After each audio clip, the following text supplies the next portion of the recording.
Vamos a comenzar en este día con 2 conferencias y dedicarlo solamente al tema del segundo voto, que es la castidad.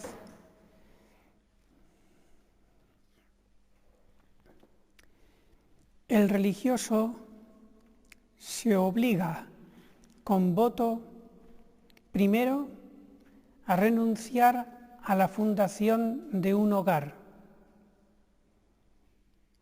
Segundo, renuncia a tener hijos. Tercero, a conservar su cuerpo y su alma sin pecado contra la castidad. Lo cual es lo contrario, el pecado contra la castidad. En resumen, si busca placer sexual o lo admite con consentimiento pleno contra la castidad, y también es un pecado mortal contra la religión. Entonces, eso, buscar un placer sexual o admitirlo con consentimiento pleno, siempre es grave. Y también, cuarto, se compromete a evitar en lo posible los peligros. Todo pecado contra la virtud de la castidad es contra la virtud de la religión en el mismo grado. Por lo tanto, si no hay un consentimiento pleno o una advertencia plena y por eso el pecado contra la castidad es venial, sería un sacrilegio venial contra la virtud de la religión.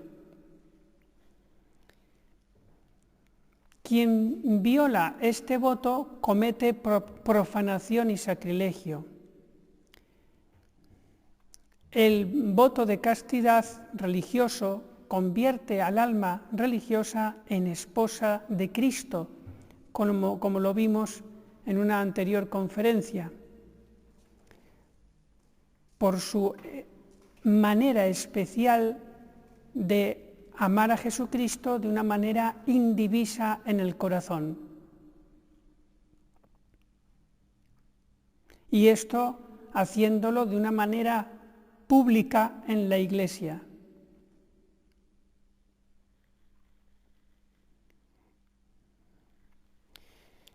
La castidad es una cuestión de voluntad. Si ella no se apega a las tentaciones o sensaciones que ocurren, es perfecta. Los que tienen tentaciones más violentas, sin consentir ni jugar con la ocasión, son los que recibirán más gracias de Dios. Lo mismo pasa con otras virtudes. Si somos muy tentados contra la ira y resistimos las tentaciones y no caemos, nos hacemos más mansos y crecemos más en la mansedumbre que si no tuviéramos tentaciones de ira. Lo mismo pasa con la castidad. Cuantas más tentaciones vencidas, más casto soy.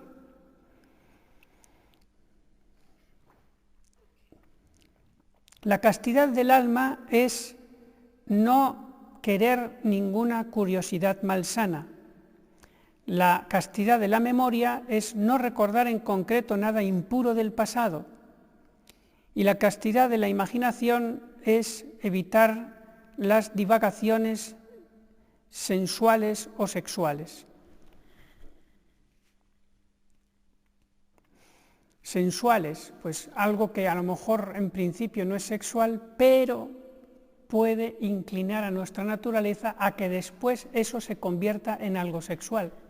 Por ejemplo, imaginar que estoy hablando con una persona que es mi enamorada y bueno, lo único que hago es pues darle un besito en la mejilla y decirle que le quiero.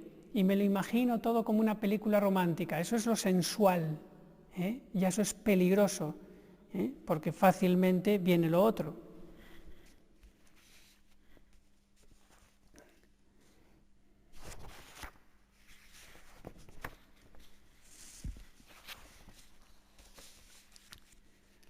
Castidad del corazón. El religioso puede tener ternuras de caridad, pero sobrenaturalizadas, es decir, poniendo a Dios en medio. Hay que arrancar toda fibra que no sea para Dios.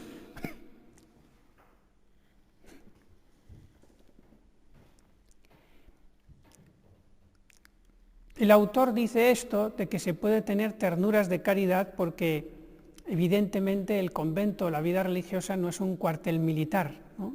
Entonces, es bueno la ternura de caridad, y ya les dije que San Pablo habla de que sed cariñosos unos con otros. Pero vamos a ver qué diferencia hay entre esto, que es bueno, y la amistad particular, incluso también distinguirlo del enamoramiento.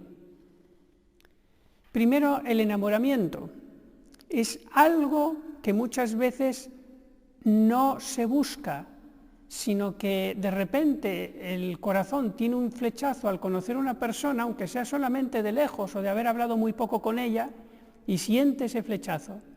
Entonces, el enamoramiento no es pecado, es solamente decirle a la persona: oye, eres un hombre o una mujer normal, que a veces puedes tener algún flechazo. Eso es normal. Y no por eso vas a tener, no vas a tener vocación a la vida religiosa, porque a la vida religiosa tienen vocación las personas normales, no los bloques de hielo. Precisamente esos no son los que tienen vocación a la vida religiosa, los bloques de hielo. Entonces, ¿qué hay que hacer? Muy sencillo: si alguna vez en la vida hay un flechazo, pues no consentir, procurar derivar ese amor en exclusiva a Dios, y ya está. Y si me molesta mucho la memoria, bueno, pues es como si fuera otra cosa que me molesta y tengo que evitarla, y me hago mucho más virtuoso, pues rechazando o evitando esos sentimientos de exclusividad. Y puede ser una persona, un religioso muy santo, a la vez de sentir a veces esos flechazos, y puede ser muy santo, porque no los sigue. Lo propio del enamoramiento son dos características: la obsesión, se clava en la memoria la persona, y la exclusividad, es decir, es muy difícil o prácticamente imposible enamorarse de dos personas a la vez.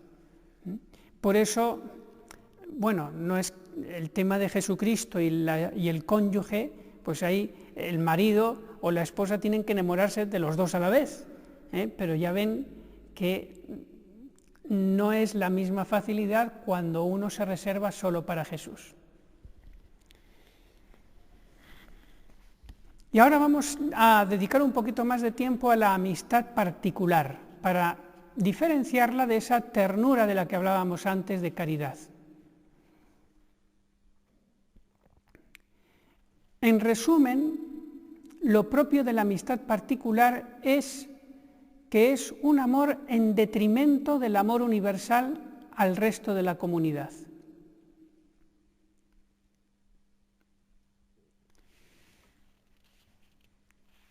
No va en contra de esto, no es amistad particular, el que uno sienta preferencias. Por ejemplo, pues una hermana que dice: a mí pues la convivencia o el recreo con esta hermana pues me gusta más porque congeniamos más, pensamos lo mismo, en fin, eso no es amistad particular, el tener algunas preferencias interiores, ¿no?, de que esta me cae mejor y esta peor. O sea, eso puede ser perfectamente compatible con un alma santa.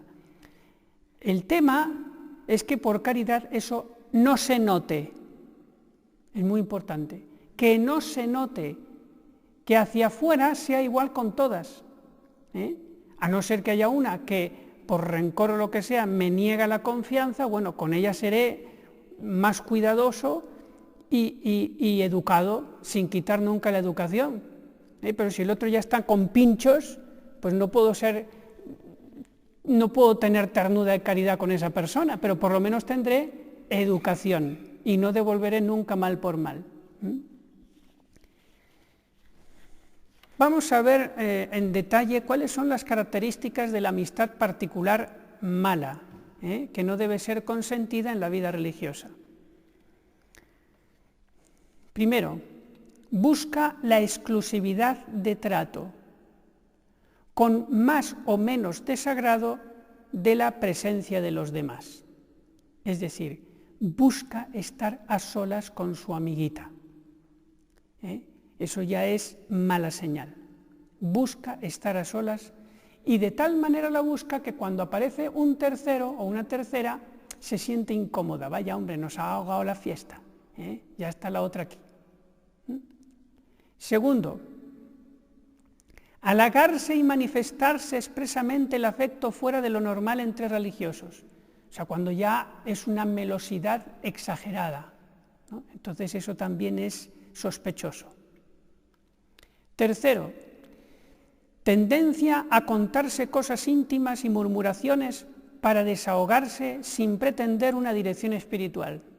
Es decir, pues esta me cae bien, esta me cae mal, la otra hizo esto, no sé cuánto, pues mira, pues que me siento muy deprimida, bueno, todo eso que tendría que ir más bien a la priora, que es la que tiene gracia de estado, o a un sacerdote cuando se trata de algo espiritual, bien, pero no entre personas que no tienen ese cargo. Pues esta es la tercera señal, de querer abrirse el corazón una a la otra con más de la cuenta. Cuarto, a veces manifestaciones afectivas de contacto. Esto ya es peligroso y en muchos institutos religiosos incluso contrario a la regla, a no ser, ya le digo, el día del cumpleaños un abrazo o cosas así, ¿no? Esporádicas. Pero, repito, las manifestaciones afectivas de contacto no son convenientes, porque si además hay una afectividad muy grande, puede llegar a lo sexual.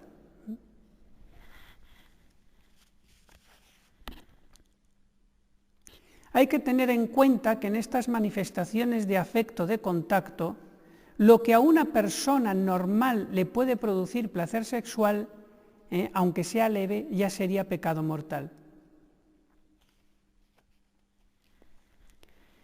Quinto, secretismo en la comunidad. ¿Qué es el secretismo? Que están las dos hermanitas ahí al lado y como hay otras alrededor que están cerca, hablan así, mirando para otro lado a ver que nadie se acerque. Secretismo. Es de muy mala educación el andar hablando en voz muy bajita en un ambiente de recreo, por ejemplo, para que las otras no se enteren de lo que se está hablando. Eso crea malestar. ¿Por qué no quieren ellas que lo oigamos los demás? ¿Por qué? ¿Qué estarán diciendo? Entonces, otra cosa es que, bueno, están en ambiente de silencio y ya se habla con la superiora porque no se quiere molestar al silencio de la otra. Bien, eso ya es un ambiente distinto. Sexto, excusación mutua de defectos y vicios. Es curioso, pero cuando dos son amigas con amistad particular, los defectos que tengan no les, diríamos, como que no les molestan. Incluso a algunas hasta les puede dar la devoción el defecto de la otra. Entonces, eso también es mala señal. A una la oigo faltar al silencio, habráse visto, está relajada, tremenda, siempre hace lo mismo, voy a quejarme. La amiguita que tengo de amistad particular, ¿falta el silencio? Nada, no me duele nada, no me escandaliza nada, nada. Ciego a los defectos de mi amiguita. Entonces también eso es señal, tener un distinto rasero de una con las otras en cuanto a este tema de los defectos. Otra cosa, porque me gusta siempre matizar, es que la superiora a unas corrija más y a otras menos. Eso es otra cosa distinta, porque puede ser que la que corrige más es porque la ve más fuerte, no porque sea más mala. Eso hay que tenerlo en cuenta. Y último punto sobre las características de la amistad particular es memoria frecuente entre ellos con falta de paz interior por la lejanía. Ay, esta hermanita que ahora está en el hospital haciendo una guardia para cuidar a una enferma, lleva ya 2 días allí. ¡Qué desolación! Hay que ver, la comunidad no es la misma sin ella. Pues eso es señal de amistad particular que resta esa indivisión de enamoramiento hacia Jesucristo y resta de caridad universal hacia el resto de las hermanas, se nota y daña y hace enfadar a veces, ¿no? Lo ideal, tener amistad particular con todas o con ninguna. Entonces, cuando se tiene con todas ya no es particular. En esto hay que tener mucho en cuenta porque les puede ocurrir más a mujeres que a varones, porque suelen ser las mujeres mucho más afectivas.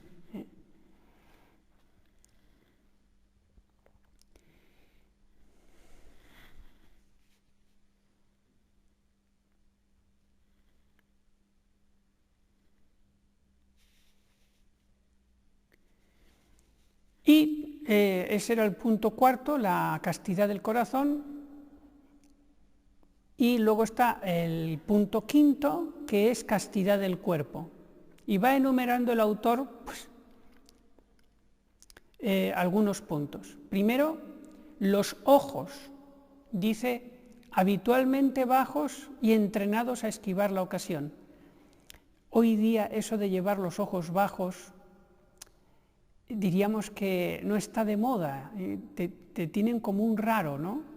Pero es que es necesario todavía más en estos días, porque te ponen cosas por todas partes cuando vas por la calle. Entonces es bueno llevar habitualmente los ojos bajos, estar entrenado para eso. Luego, si a lo mejor hablo con una persona y tengo que mirar a la cara por naturalidad, porque si no me van a pensar que estoy loco, bueno, pues eso es otra cosa, ¿no?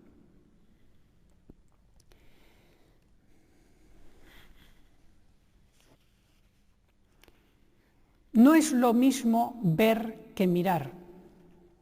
O sea, el ver es el campo de visión cuando yo tengo los ojos abiertos. Entonces, yo estoy ahora viendo todo el coro, pero estoy mirando la cara de la Santísima Virgen María. Pero veo todo el coro, con el rabillo del ojo lo veo, pero no me fijo en nadie, me fijo en la cara de la Santísima Virgen María. Estoy mirando a la Virgen. Pues bien, cuando vamos por la calle, ante tantos peligros, tengo que llevar los ojos abiertos porque si no me tropiezo con cualquiera o me caigo. Pero mirar solo allí donde no haya peligro. Y si algo se cruza por mi mirada que es peligroso, entonces tengo que tener el entrenamiento para rebotar la mirada y mirar a otro lado. Voy caminando, con el rabillo del ojo noto que alguna persona está ahí cerca mal vestida, entonces con la mirada, en vez de ir para allá, como hacen los mundanos, tirarla para otro lado, la mirada. Y estar muy entrenado en eso. Es muy importante porque si se me clava una imagen después es fruto de tentaciones, hay que evitar eso.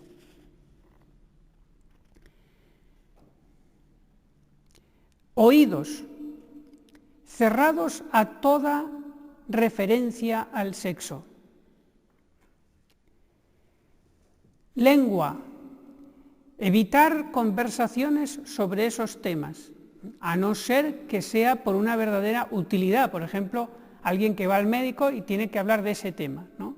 O cuando se está teniendo, por lo que sea, una formación intelectual, moral sobre ese tema. Pero bueno, ya ahí acude la gracia porque eso ya es una cosa útil, conveniente.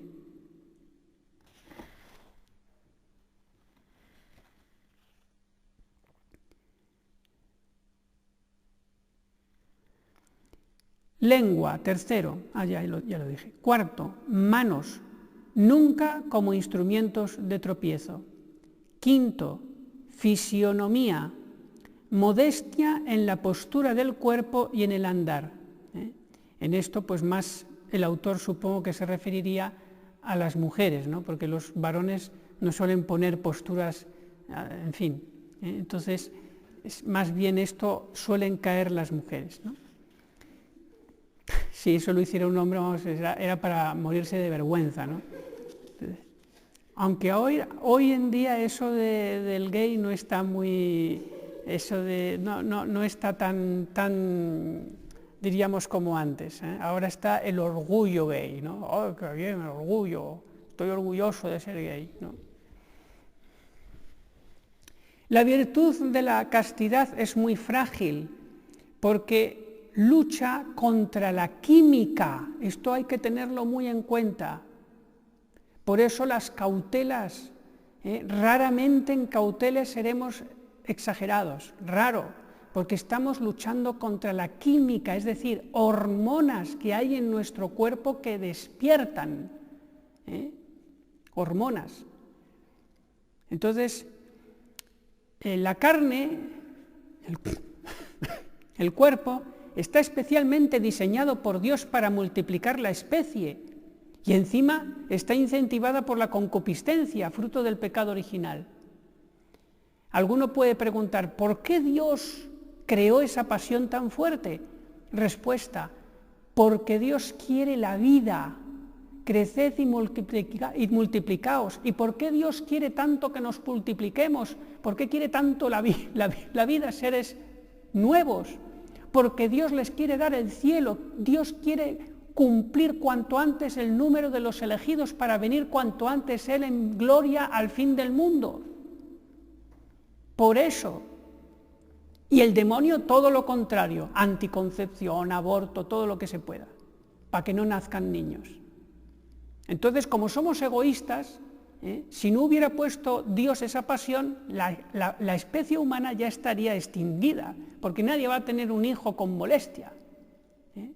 Entonces, ahí está el hándicap, hay que hacer oración, porque Dios ha puesto esa tendencia así.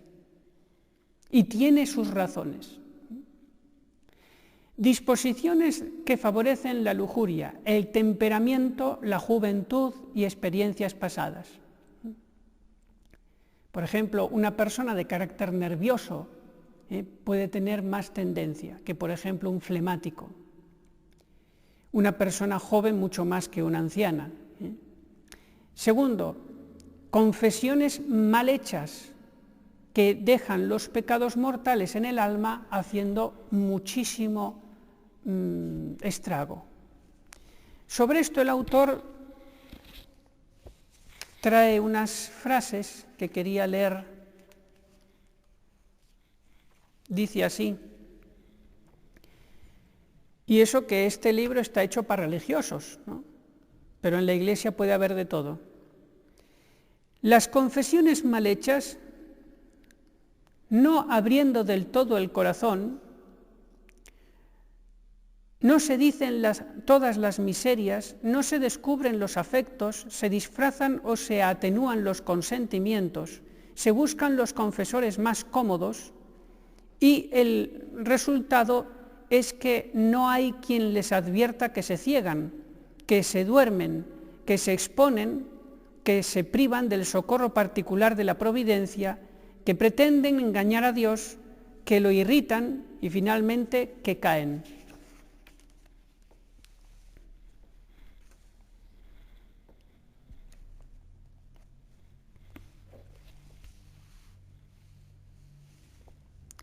La conciencia ancha, que no hace caso de cosas pequeñas en materia de pureza, que no teme más que a las faltas graves, que admite fácilmente la epiqueia, ¿no? Que es algo que en moral se debe de aplicar muy pocas veces, que no siente con viveza los pecados leves, que se familiariza con las tentaciones. Entonces está muy cerca de la caída. Y el problema de esto, de si alguna vez se ha caído en pecado grave, es que si no tenemos la suficiente humildad para reconocerlo, yo, religioso de tantos años, pecado mortal, no, eso es una herejía, yo jamás pecado mortal, yo estoy confirmado en gracia, eso que ha pasado no ha sido nada. Si yo tengo esa soberbia de no reconocer mi pecado cuando fácilmente lo reconocería en otro, entonces ahí viene el problema, nido de sacrilegios, no querer confesar bien, etcétera, etcétera. Por eso, ante todo, humildad. Dice el autor en otro sitio que puede un religioso tener alguna caída esporádica grave y no por eso dejar de ser un buen religioso si se confiesa humildemente y se levanta rápido. No con eso, con un pecado grave ya está todo perdido, ya es que esto ya no tiene remedio. No. Siempre está la misericordia de Dios.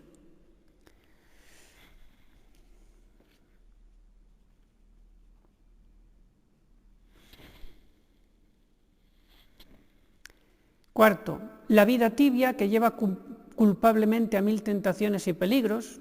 Quinto, la insensibilidad de conciencia, resistirse a ver pecado en lo que hace, y en caso de duda hay que preguntar, porque si en caso de duda no pregunto, ya dice San Pablo que me tragó el pecado, por no preguntar. Y el poco dolor de las caídas graves pasadas. Sexto, el mundo, los malos ejemplos vistos al salir de la comunidad, que se dejan entrar dentro de la comunidad por medio del locutorio y de los medios de comunicación. Y séptimo, termino con esto, el demonio, sus ataques a los consagrados y a los santos. Tenía un párrafo muy bonito sobre los ataques del demonio, lo dejo para la siguiente conferencia.